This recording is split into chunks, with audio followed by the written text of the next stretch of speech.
Hi దోస్తులు. ఇక కొబ్బరి చట్నీ పుదీనా పల్లీలు వేసుకొని మంచిగా చట్నీ చేసుకోండి దోస్తులు. ఆరోగ్యానికి మంచిది, టేస్ట్ కూడా చాలా బాగుంటుంది. ఇక మంచిగా దోశ చేద్దామని నా పలక లాంటి పెంక మీద వేసేసిన. ఇక చీసు మొత్తం ఎందుకు ముక్కలు ముక్కలు వచ్చింది, అందుకే దోశ మీద వేసేసిన. ఇక ఇంత టమాటా సాస్ 2 ప్యాకెట్లు గుమ్మరిస్తాను, చిల్లీ పౌడర్, ఇక కస్తూరి మెంతి, పెప్పర్ పౌడరు అన్నీ వేసేసిన. ఇక తాలింపు ఎత్తున్న చట్నీకి, కానీ బాగుంటుంది దోస్తులు, మంచిగా ట్రై చేయండి.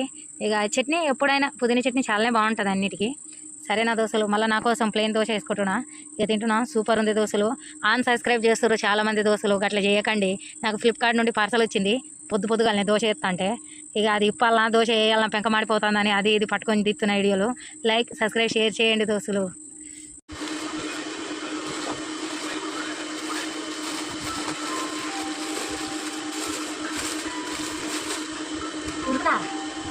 Like, subscribe, share.